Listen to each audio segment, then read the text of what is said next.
Jai Shri Ram. Namaste, everybody. And it was, as usual, wonderful listening to Dr. Bharat Gupta. And he's laid out the foundation of a marriage of Dampatya so beautifully that it is something that everybody needs to listen to once again to understand why this sanskar is there in us. Having said that, I want to draw attention to another aspect of our marriage, and that is our rishis, and from whom we have received our Budra system. So, see, the topic is very important today because we have become so deracinated in our thought process that we have completely forgotten that today, actually, even after thousands of years, every single one of us identifies ourselves with a rishi who lived thousands and thousands of years back via our Gotra system. Okay. The thing is that today we find it so difficult, we're so deracinated that we find it so difficult to even believe that whatever act we do reaches our ancestors. Or, it's like Dr. Bharat just spoke about repaying the rins or the debts that a human being has in this life. People do not find it, convincing enough to understand also the science between repaying a rin to our ancestors or to our rishis, to our acharyas and everything. We feel, yeah, if they are not alive, how are they going to get it? Even now, like the Mahalaya is going on, the Pitru Paksha is going on, and many people find it very difficult to understand how, doing or offering even tarpan will reach our ancestors. This is how deracinated we have become. The thing is that our rishis were not simple people. Now, they created a system with their knowledge, with their, unbelieving amount of knowledge that they had access to. They did not use that knowledge and those powers to subjugate somebody or to get more, material powers. What they did was they used all their energies to create a kind of a system which will benefit their progeny or the entire future generation for thousands and thousands of years to come. How did they do that? They wove it into rituals, into our rituals. And, unfortunately, today we want to see everything through the scientific lens. But everything cannot be seen through the scientific lens.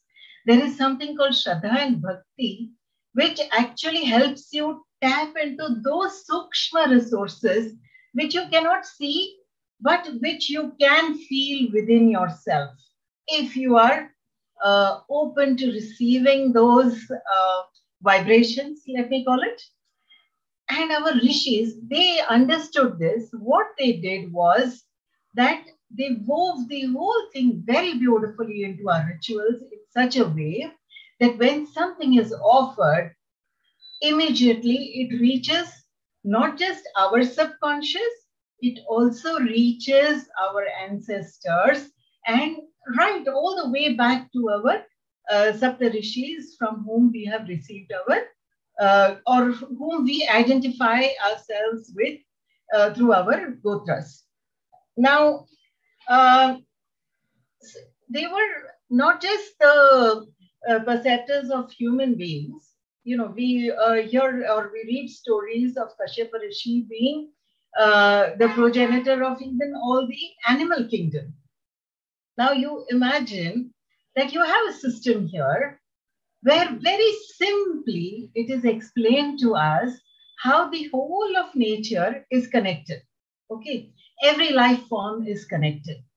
And to continue with this connection, we have this process of give and take, which Dr. Bharat Gupta also spoke very beautifully about, where he said about dana, that everything survives on dana. Now, dana itself is that act where something, any anything, whether it is tangible or intangible, you could put it to use by yourself. But instead of doing that, what you are doing is that you are giving it away to somebody else so that they can use it in a much better way, or they can derive benefit from it. And not just you, but somebody else also is benefited. And somebody else could be the whole universe also. That exactly is what our Hindu ritual of Vivaha is all about. It is about the combining of Shiva and Shakti together, both the elements together, where not just you are allowing the energy to manifest itself into various ways. It's not just about progeny. In a Vivaha, you are talking about the entire society, about certain, rituals which you are going to be doing along with your spouse, which is going to benefit the entire society.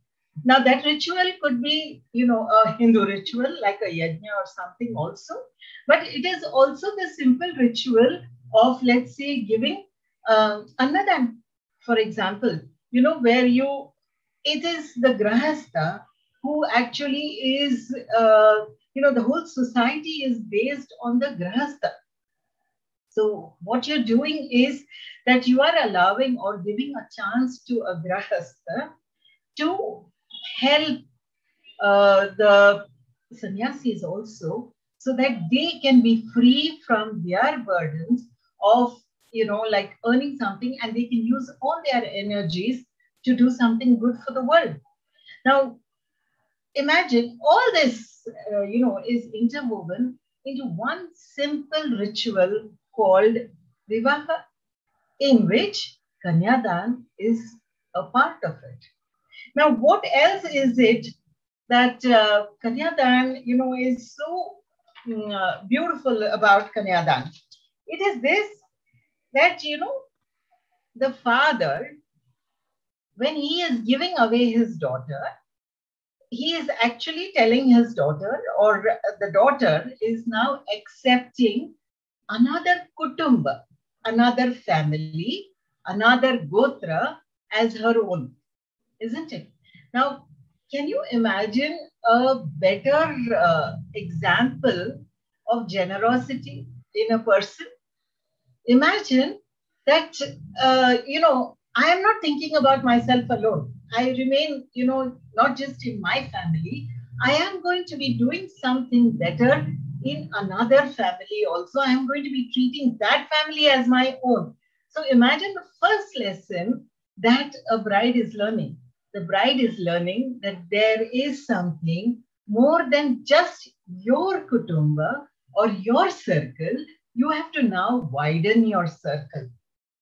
And she widens it. Such a beautiful lesson is being taught to her in such a subtle manner, that she widens her scope from that of just her parents' family to that of the family of her var, that is her groom, and also to that of the entire village, the entire kutumba, and then of the entire village. She is accepting, that part of that area where her husband lives also, as now part of her own identity.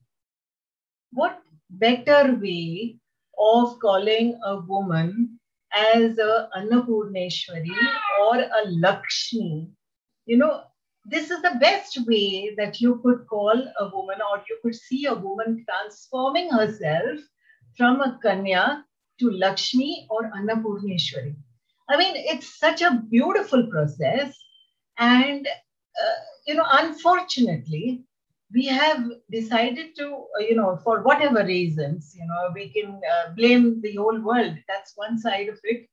But we have, reduced our thought process to making ourselves so small that we are looking at it as just a one-day ritual or a one-time ritual.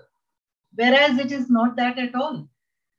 It is something which is a part of a new life of a woman. I mean, it's something that a father or parents are very beautifully guiding her towards society. And that is the beauty of Kanyadan.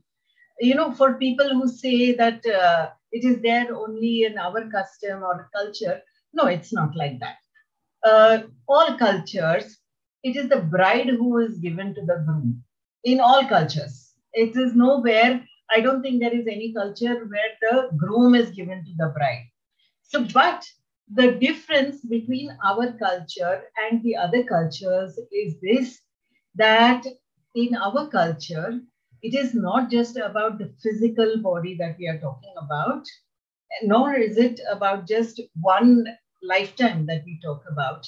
We are talking about more than one lifetime. We are talking about meeting of souls truly. We are talking about a joining of cultures which spans thousands of years right up to your rishis through the Gotra system. So this is something that I think everybody needs to understand and appreciate, that our culture has stood strong, in the face of all invaders, this, that, and everything, because we never thought of just today. We thought of the past also and the future also. We were mindful not just about today, like as it is being told so many times these days, that, only think about the present, live in the present, live in the present. No, we did not live only in the present. We lived in the past also, the present also, and thought about the future also, all at the same time while living in the present. So it's a connect between all these spans of time, that this sanskar is all about. And it's very important that people understand this before belittling any of our customs, especially the Kanyadan custom, and before belittling any ritual of ours. It is something which is beyond what our physical vision can see. I think that just about sums up everything about the Kanyadan aspect of it from my side. Thank you.